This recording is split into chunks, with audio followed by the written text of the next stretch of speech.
at 6:30 p.m. All right, I will call the meeting to order. And we will go to the first order of business. And the first order of business is public announcements. Details may be found at www.fairfieldme.com. All right.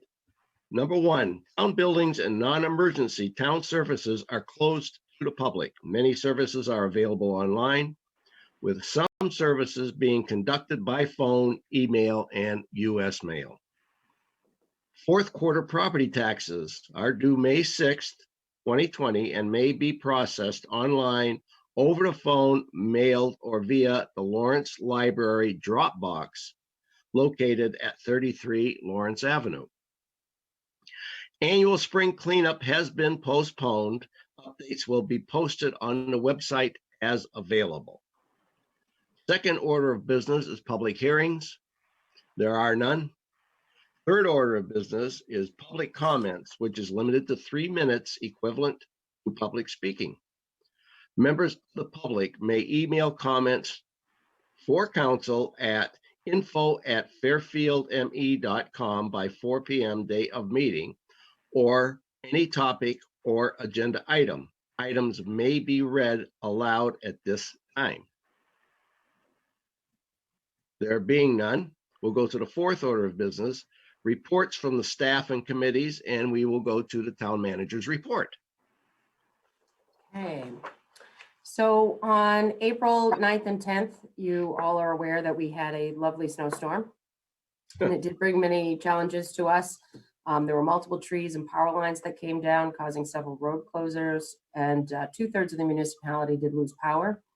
Most was all restored by Friday evening with just a few individual locations. I'm not going to be on this at all.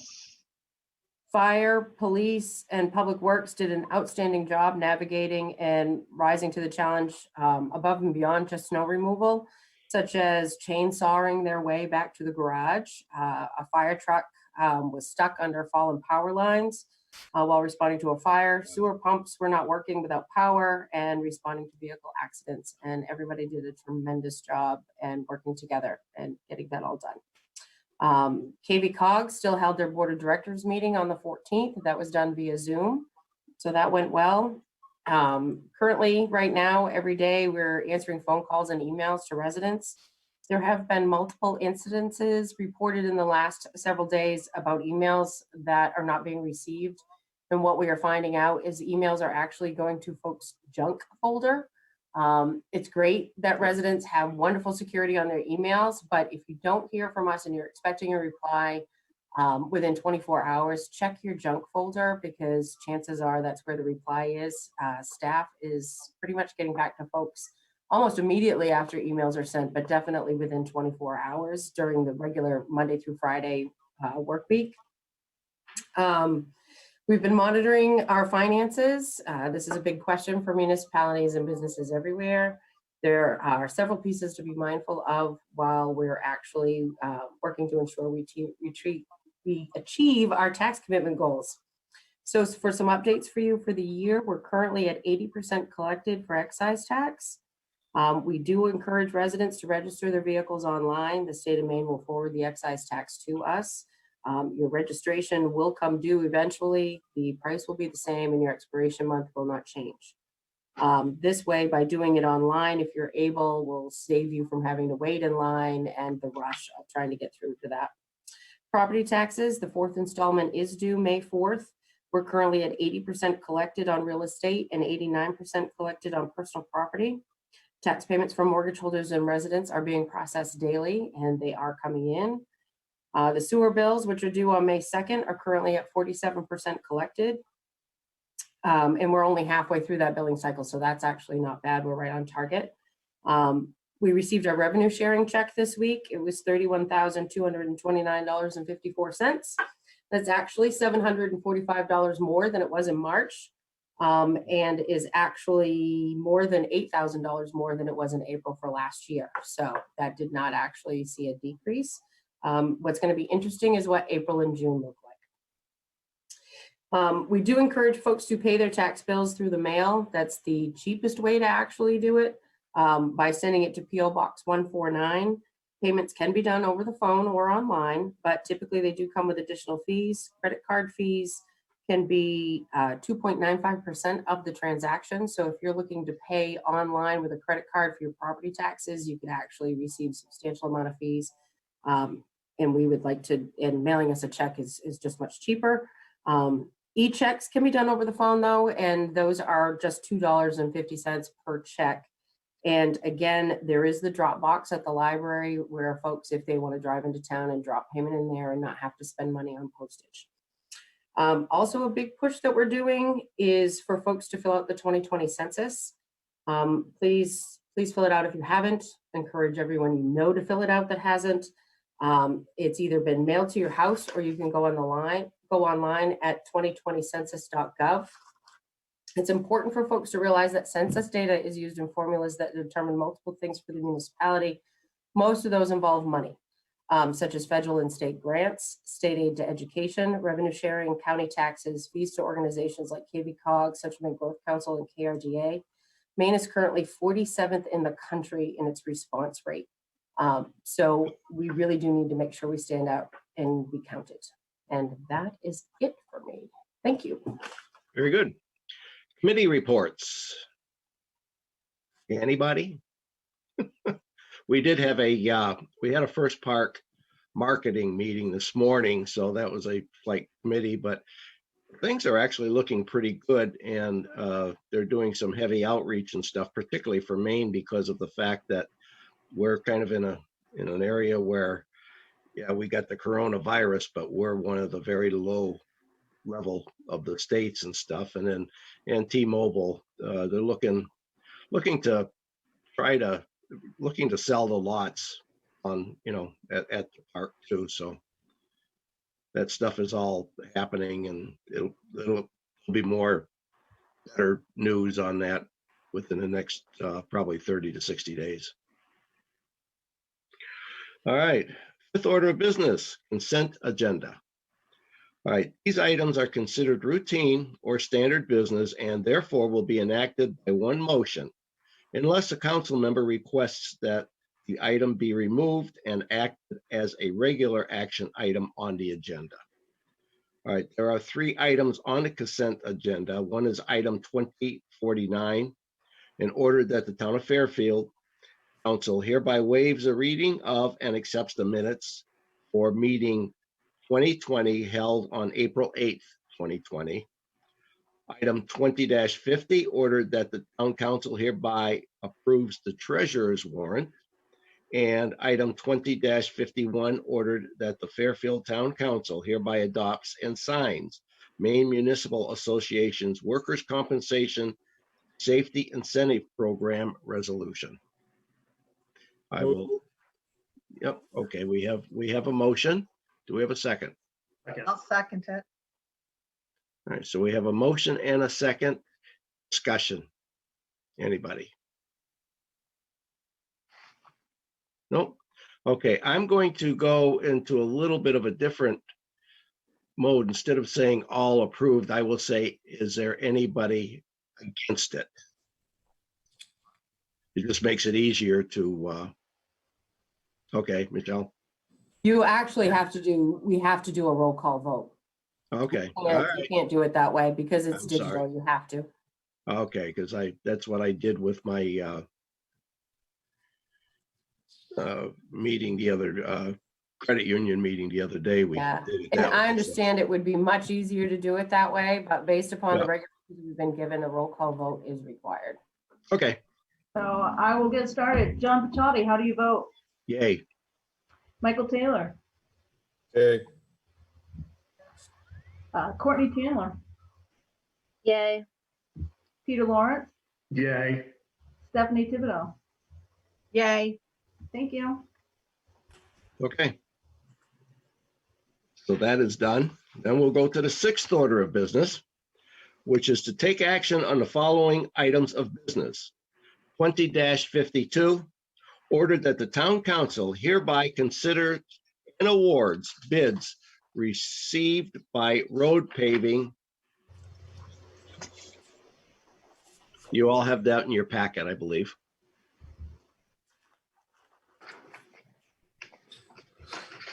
So moved. Second. Okay, Michael and Courtney, moved in second. Uh, Discussion. As per Bruce's recommendation. Sorry. Okay. Any discussion? Questions, whatever? Would you like me to explain briefly?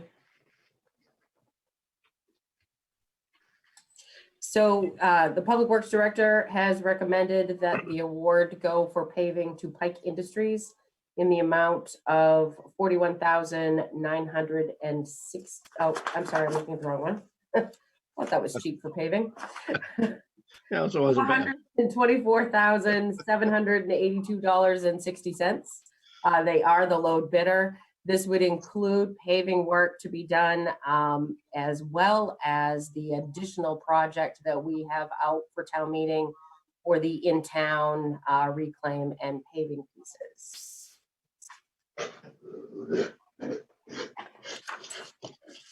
Okay, Christine, you can call roll call.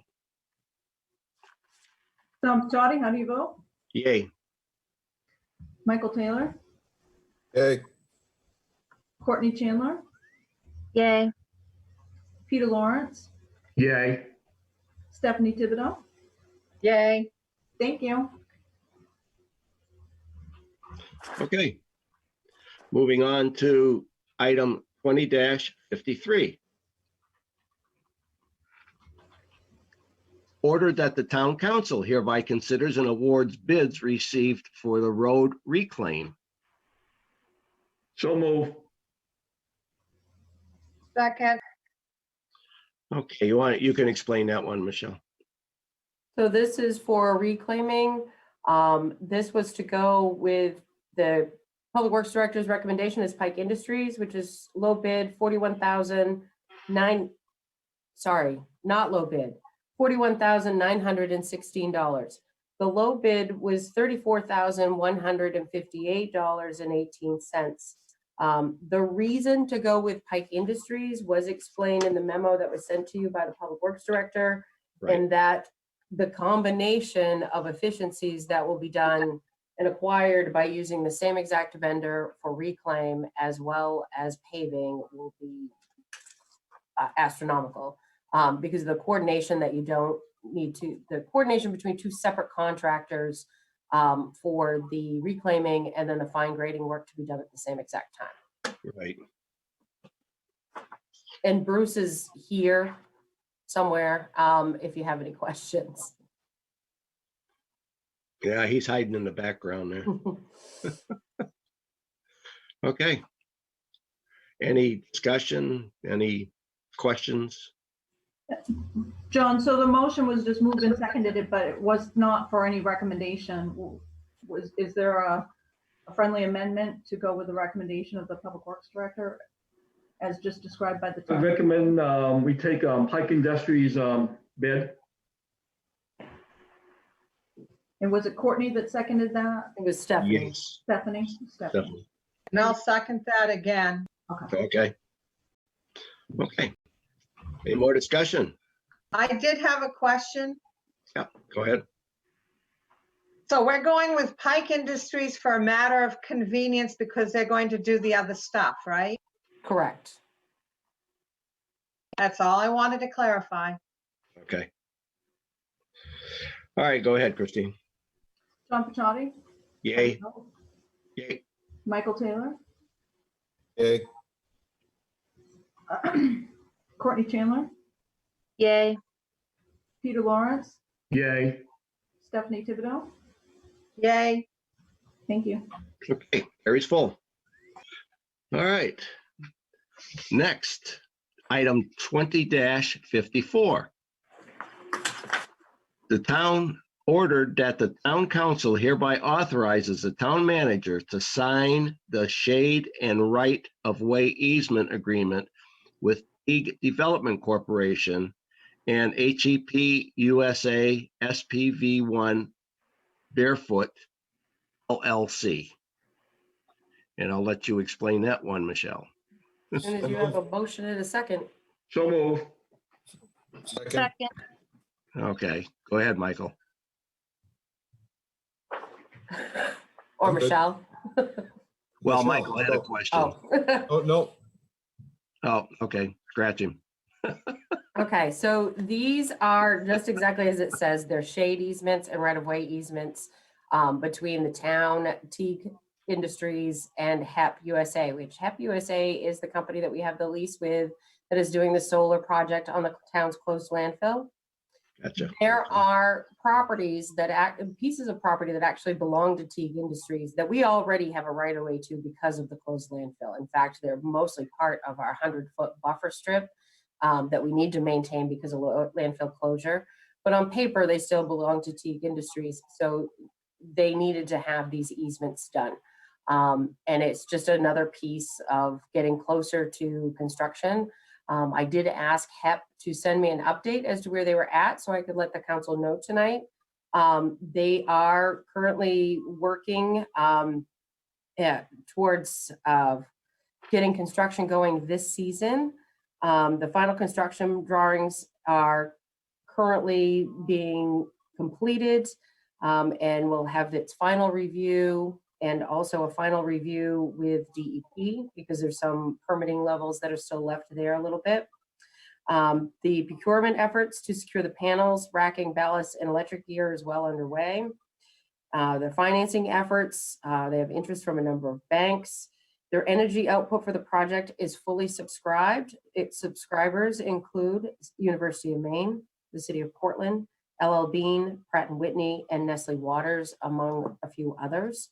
So the power's already sold and they will actually be starting construction this season. Wow. So it's going to be exciting. Sounds good. Any more discussion? Anybody else Just have have a any? question. Yes. They don't have to go through another application process there, Michelle, or No. environmental?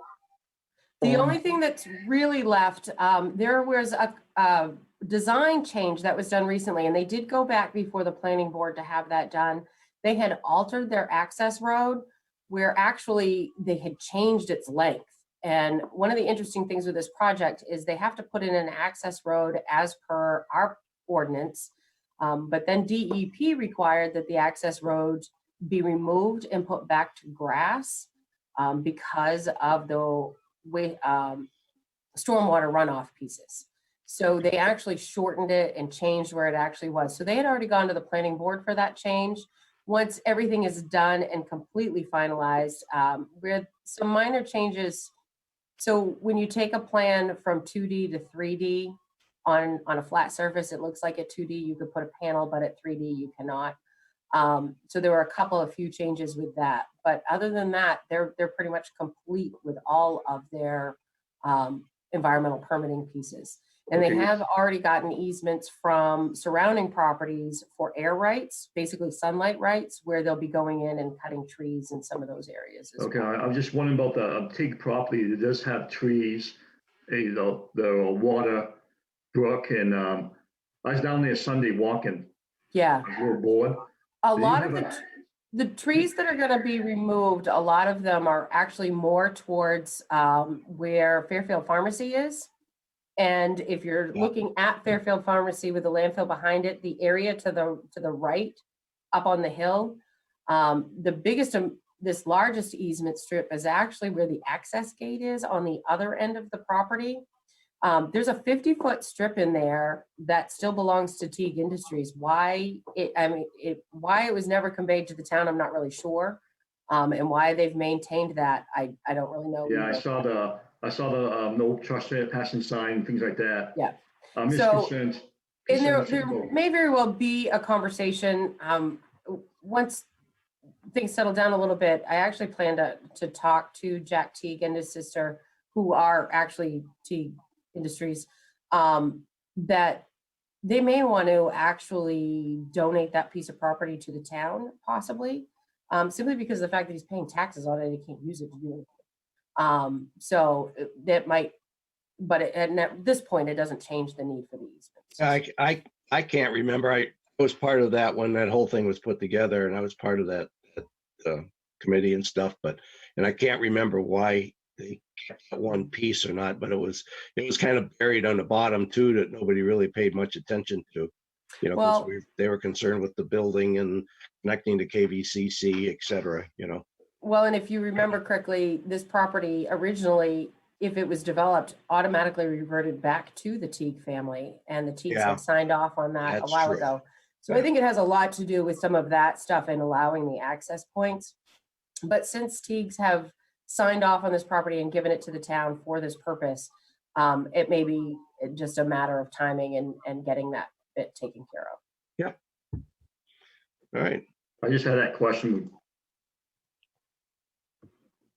Anything else? Okay, Christine, may call for a vote. John Pechotti, Yay. Michael Taylor, Yay. Courtney Chandler, Yay. Peter Lawrence, Yay. Stephanie Thibodeau. Yay. Thank you all. Okay, Carrie's full. All right. And now item 20-55 on the agenda. Ordered that the town council hereby considers adjusting the date of the annual town budget meeting and related town charter requirements due to the COVID-19 public health emergency.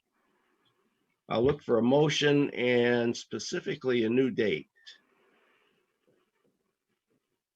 Go ahead, Michelle. I don't necessarily think you need a new date at this time. I can Okay, give you a quick little update. For, if you're not aware already, the governor did sign that the June election has been now postponed to July 14th. July, yes. The school has opted to do the same exact thing with their referendum election, holding their initial meeting on June 16th, which would be day after when we are planning our town meeting for June 15th. As of right now, you wouldn't need to take any action if we're going to change anything until your meeting on May 13th, so you still have time. Chad and I have started conversations about the public hearing that's scheduled to be had on May 27th. Doing that via Zoom at this point, we do have the capacity to do that. We think we could actually do that if we promote this meeting very publicly about folks being able to email questions, call in questions, mail us questions ahead of time. All of that information would be put in the mailer that goes out at least 10 days prior to your public hearing. So I think you'd be able to get that participation. The last couple of years we've done this public hearing, we've maybe had 5 or 6 people that have shown up for it.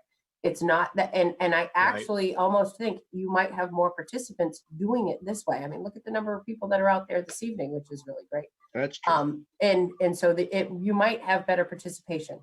And then continuing right now with your June 15th town meeting date. There's going to be a lot of things that evolve and change over the course of the next 2 weeks before your next meeting. But we're definitely going to want to have a really serious conversation then if you're going to keep these dates. And we're working on that all the time and looking to see what your options are. Okay, Okay. then what type of, do we need a motion just to kill the specific date or nothing? No, you don't need a motion on anything right now tonight unless you actually have in mind of changing the date. Okay. As of right now, it's just as we've said before, we're keeping this on your agenda because we do not know how things are going to evolve between the time that we post the agenda and you actually meet. So we're just going to keep this here until such time as we actually have something to do, or we know we're out of time and there is no going back. So Okay, so then I suggest then we move item 20-55 to the next agenda. Any objections there? Okay, being none, we will move on to the 7th order of business. And this is council workshop and other business. And the first on that order of business is to discuss 142 Oakland Road property transfer request with Victor Grange representatives. and I think you have a few of them here this evening. Just a couple. So this would be the time when you folks would unmute your microphone so that you could participate in the conversation. I did contact, just for the council's background, I did contact Rita Fortin, who is the current president. She did say that folks would be here this evening, so to take up in this conversation, she said Roger Shorty would definitely be here, and I'm glad the rest of you are here as well. I did explain to her what your questions were that you had from the last meeting, such as the asbestos piece, the lead piece, the financing, that kind of stuff. So, Right. If I could have the floor for a minute, I guess the Grange situation on this is we'd like to have that house next to it, 142, tore down and make a nice parking lot out of it. We don't have to own it to do that, but if you guys don't want to do it, we're willing to take that project on and get the building knocked down. We've already had an assessment. There's no asbestos, there's no lead in there. And I have a report on that from Craig Wilson. And then we were concerned, just concerned that, you know, right now the town is liable for a lot of stuff. And people, I just heard that somebody was coming out of there last week or something.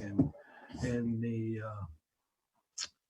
police chief, Mr. Gould, I think, was up there, and Bob was up there, and they talked a little anyway.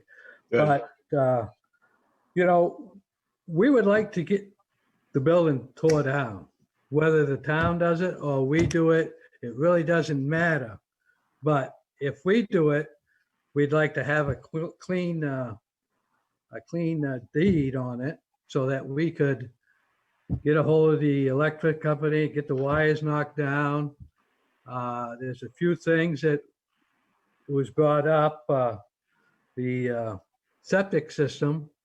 And I talked to Chuck McKay. He used to be on the fire department up there. And he seemed to think that all that was a holding tank down there. That, you know, as they use it and it gets full, they pump it out. I don't think it was hooked up to it, but that's something we'd have to check with the fire department, see if they have any records on that. As far as our timeline going forward, we were planning to get this done, you know, before fall, but now we've got this COVID pandemic going on. We're not sure what's going on, so we can't give you a fine timeline there. But the bottom line is, you know, the house has been sitting there for 3 years. You guys had it, and it didn't seem like anything was happening. So we as a Grange, well, we're concerned with rodents and stuff, but we're also concerned with people squatting in there, maybe starting a fire and end up burning the Grange down. I'm not sure, but we're concerned with the whole safety aspect anyway. And all we're looking for is to get a green spot up in Fairfield Center here so we can use it for parking. The store can use it for parking, and anybody, you know, the bus stops right now anyways in Hall, and they pick up kids at the thing. So we're just looking to get a green spot up here. And I'm not sure what's the best way to do it, whether we acquire the lot and do it ourselves, or you guys go ahead and do it. But I just like to see it done soon, I guess. Stephanie. You know, Rita was trying to get on, but she's having a little hard time. But anyways, that's basically our story. And I don't know where we go from here, but we need to talk to see which way we'd like to do it. Steph. Roger, I totally agree with you about it being a safety issue. But I've heard conflicting people say that, yes, there is asbestos, yes, there is lead. And could you go over who has assessed it already, please? Yes, I can do that. I've got the, I had to print it on the back. I got a report from, prepared by Icon Environment.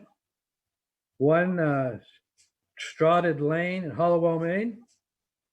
The fellow that came and did it was Craig Wilson. And he prepared this for us. And he didn't charge us because he's got a soft spot for the Grange. I guess his folks up in some town here. Let's see.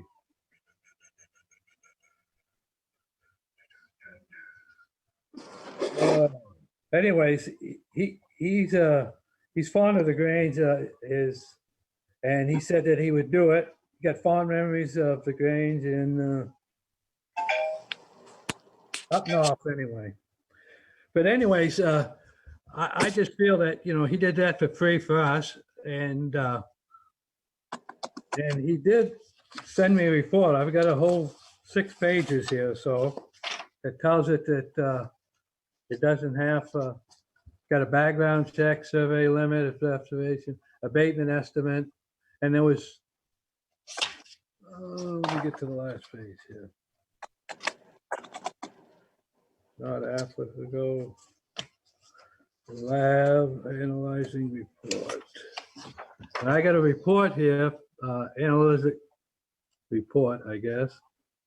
And it says percentage of non-asbestos, percentage of matrix material, 100 other asbestos type, no asbestos detected.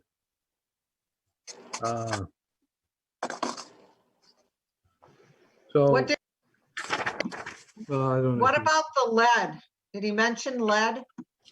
He did check for lead. I don't see it on here. Let me see. Main floor, tan linoleum, black. No, he had told us that there was no lead there either. I don't see it on this report. Okay. But I'm sure,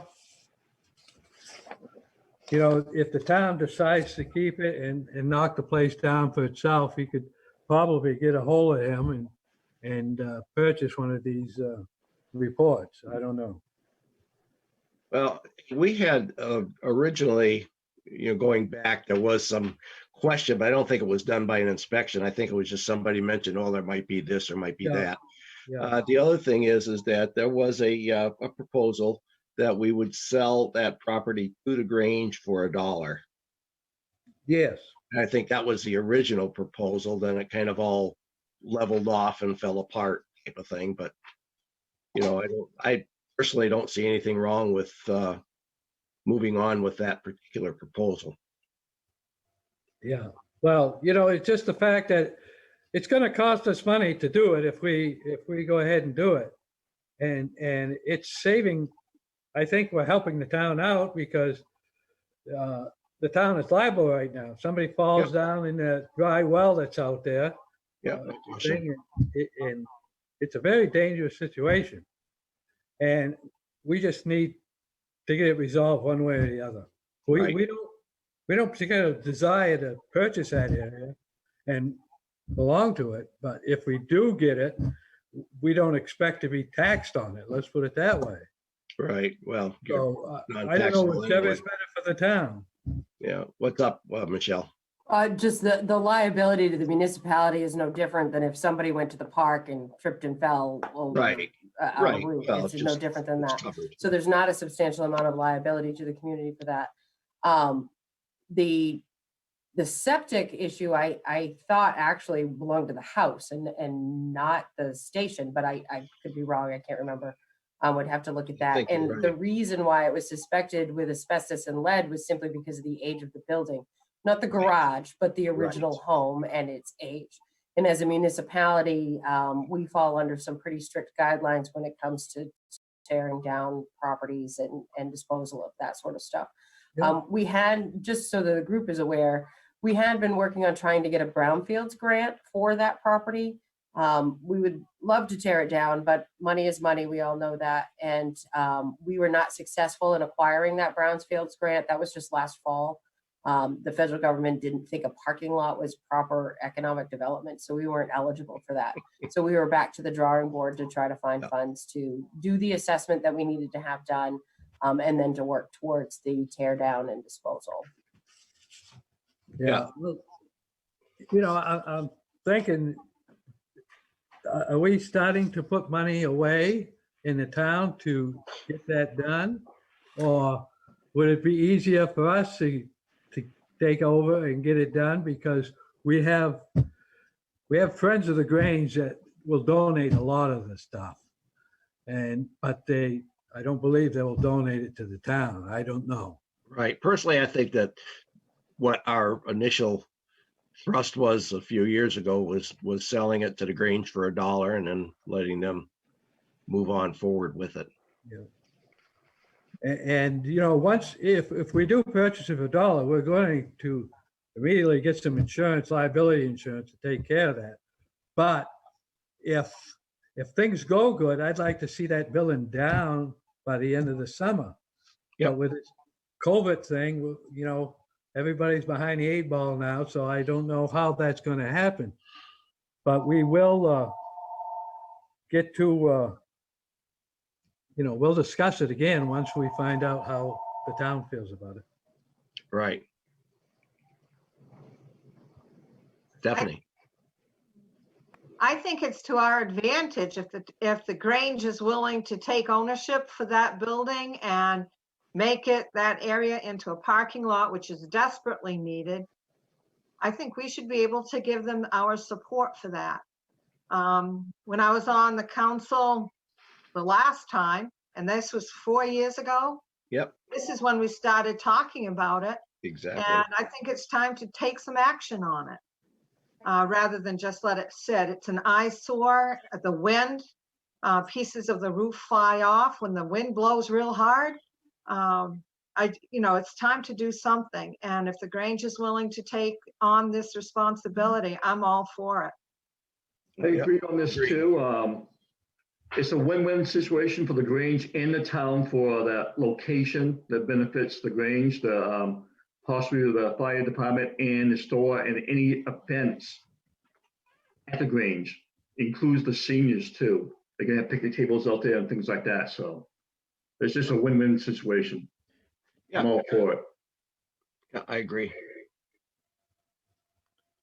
Now, I'm not sure where we go from there, but I think we can, after this meeting, if you make a decision that we're going to go ahead with this, then we can have a meeting with our Grange and get some sort of timeline of what's going to happen. But go ahead, Michael. I think you got his hand raised. Oh, Mike. No, I understand that there's a lot of difficulties with things going on right now with the COVID-19 pandemic. But a timeline, I think, would be, rather important to us to find out when this was going to be done. Something probably along the lines of, if you couldn't get to it this summer, this fall could be difficult. Something like an 18-month timeline on that, which would give you sometime into late summer, early fall of next year to once the sale went through, pending council approval, of course. Yeah. That gives us kind of a date certain. We know what's going to be done, and we could continue from there. But giving you an ample amount of time to make something like that happen. I think that 18 months would be time enough for us to get that done. And any of you Grange members that think I'm wrong, just say no or yes. I can see you, but I can't hear you guys. Can you hear everything? Yeah, I think, once we get this done, we're going to turn around and have another Yeah, Skype okay. meeting or Zoom meeting for us. And once we get something from the town, then we can move forward on it. But I think an 18-month window is plenty enough time for us to get it, because we're going to have another off season for these construction people that they can do it during there or something.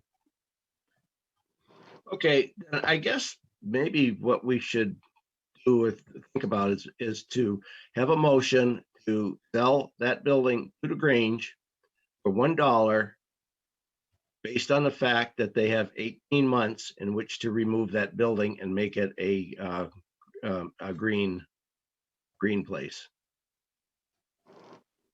Yeah, Michelle.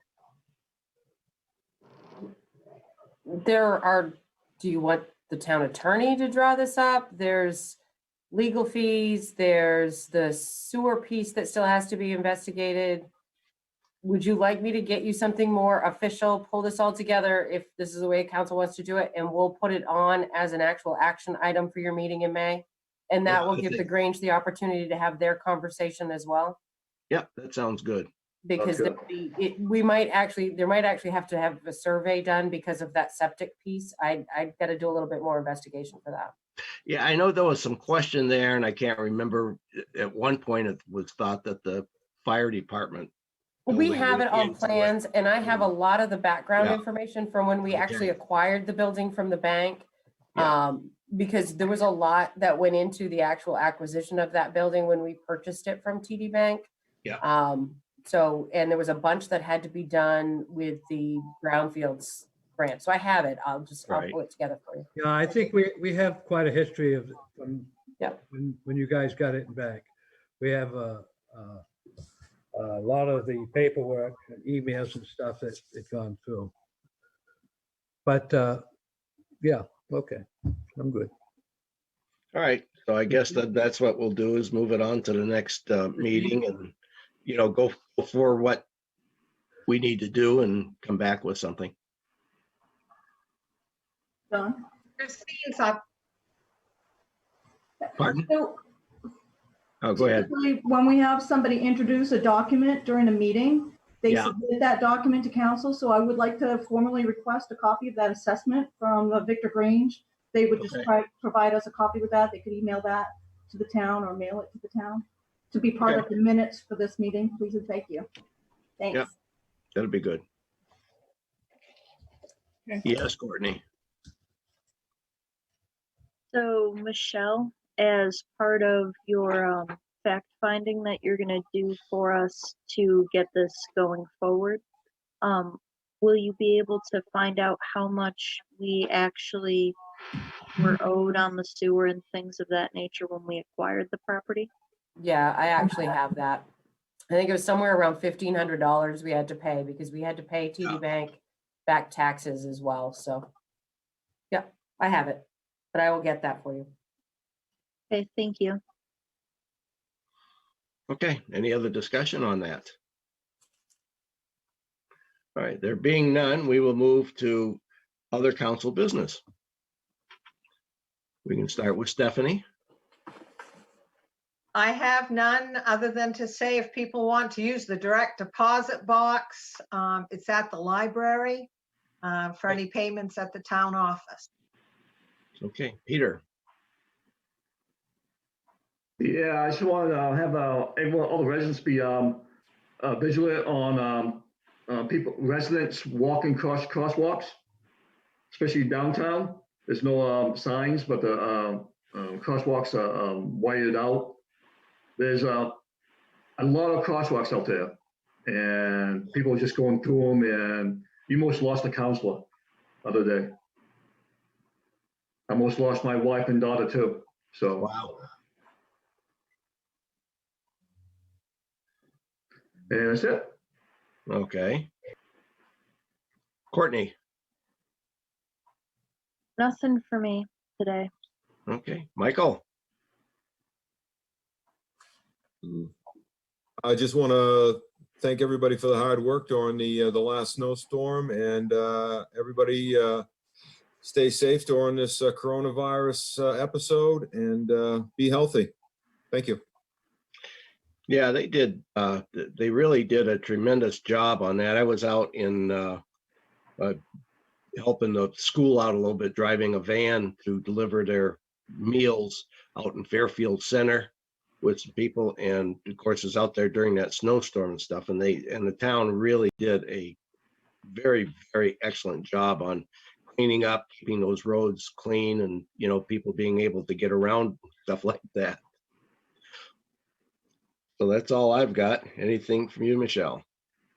I just had one thing. We just received the information about the Facebook post groups that Courtney had mentioned at the last meeting. She had a snafu with her email, so that has come in.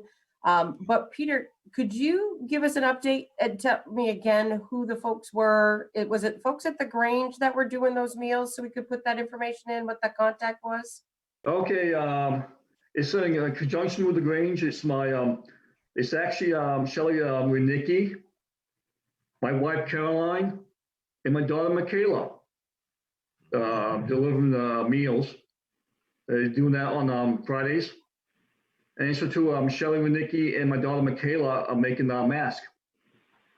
So is there a specific number that folks should contact if they have people in mind for those meal deliveries? Yeah, it's Bob Bailey, Okay, my wife Caroline. Her number is 742-0002. okay, And Shelley Renicki. all right. Right and now, we have- we're delivering about 30 meals. Okay, thank you. We'll make sure we get those posts put up tomorrow, so. Okay. Very good. All right. Next meeting of the Fairfield Town Council will be on Wednesday, May 13th, 2020. Let's see, I don't believe we need any recess since it's going to be kind of hard to sign everything. And the 8th order of business would be executive session, which there is none. So I would take the 9th order of business, which would be a motion for adjournment. So move. We